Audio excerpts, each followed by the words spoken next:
Picture this. You are standing in a pitch-black room. The air is heavy, the bass is literally rattling your ribcage, and you are surrounded by hundreds, maybe thousands of absolute strangers. Yet, in that exact moment, you feel completely connected to every single one of them. Why do we do this? That is the ultimate human paradox, isn't it? We spend our entire waking lives craving personal space, building fences, putting on noise-canceling headphones on our commutes. But the second the sun goes down, we actively pay money to be crammed into a sweaty, deafening box. It's a primal urge. We are looking at the nightlife of the 7 most populated countries on Earth today, representing over half the human race. And what you quickly realize is that while the drinks, the dress codes, and the DJs change, that underlying desperate need to connect through rhythm is entirely universal. And the scale of it is just staggering. We are talking about nations where the population numbers are in the billions. How does a society with over 1.4 billion people blow off steam? Let's start with India. You have this massive, vibrant culture, but you also have very strict local regulations. Curfews hit early. How do you build a nightlife empire when the clock is always ticking? You adapt, and you condense the energy. Because the window to party is shorter, the intensity actually spikes.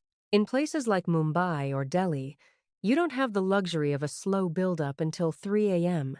By midnight, places like Kitty Sue are already at absolute peak capacity. It's a high-octane mix of Bollywood drops, heavy EDM, and an incredibly stylish crowd.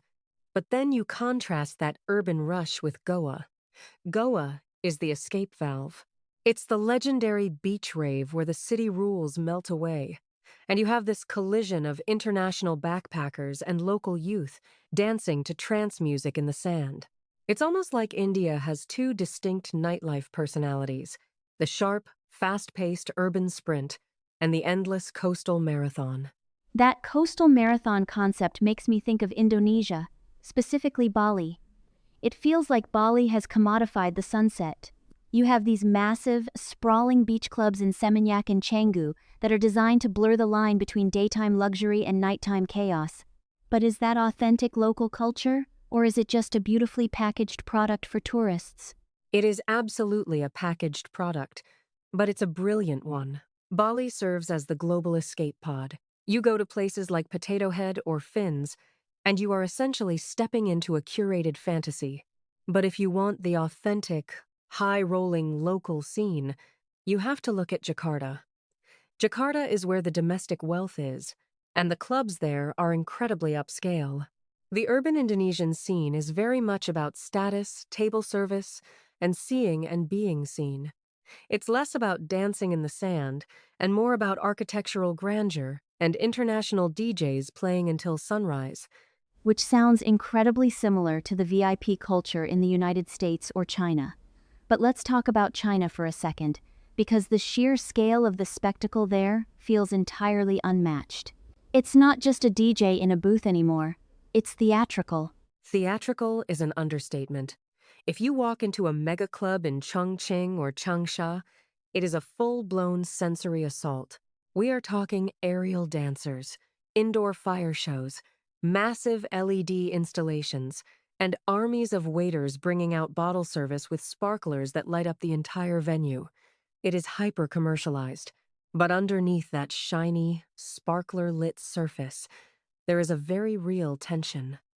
The underground techno scene in Shanghai is fighting to stay alive, amidst venue closures and heavy regulations. So you have this fascinating split.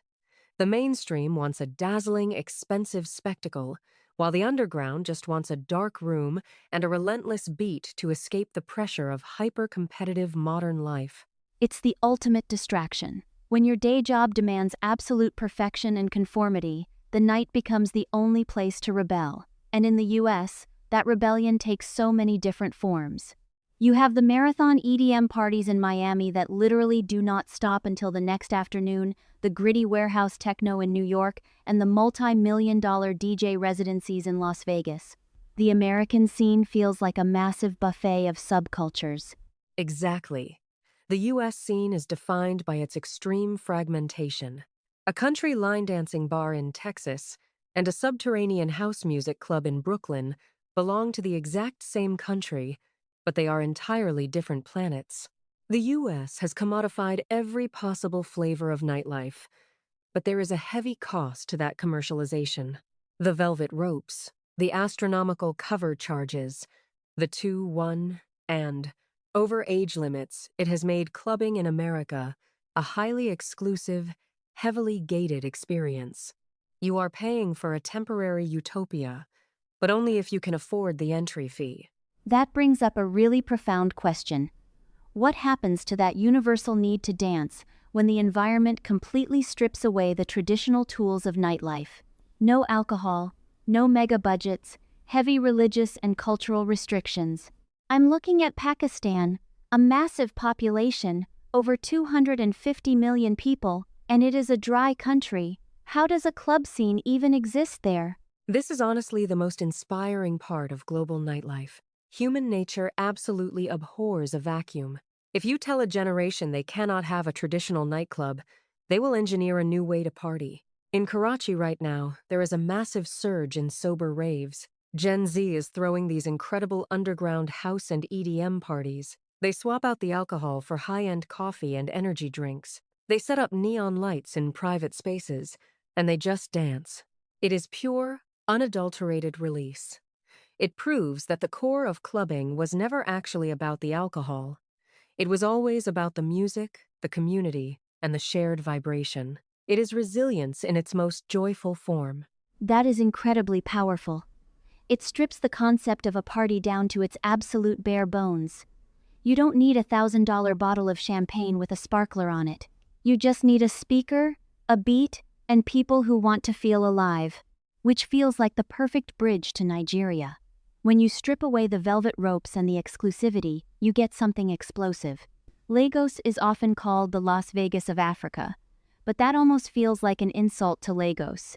It really does. Vegas is manufactured, Lagos is organic. The energy in Nigeria right now is shifting the entire global culture. Afrobeats has taken over the world, but to truly understand it, you have to see it in Lagos. Clubs like Quilox or Obi's House aren't just venues, they are cultural epicenters. Especially during Dedi December, the whole city turns into a non-stop, pulsating festival.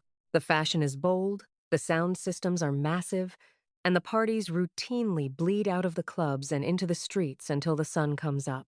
There is a specific kind of pure, unbridled joy in Nigerian nightlife that you simply cannot manufacture with a marketing budget. It's democratic. It feels like the street itself is invited to the party.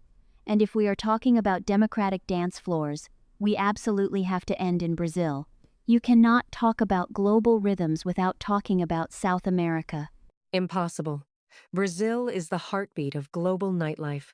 Whether it is the underground electronic scene in Sao Paulo, at places like D-Edge, or the raw, intoxicating street parties in the Lapa district of Rio, Brazilians party with a level of passion that borders on the spiritual. Samba, funk, carnival energy, it is entirely woven into the social fabric. In Brazil, dancing isn't something you do just on the weekends to blow off steam. It is how you communicate. It is sensual, it is rhythmic, and it is deeply, deeply social. You don't go out in Brazil to hide in a dark corner. You go out to merge with the crowd.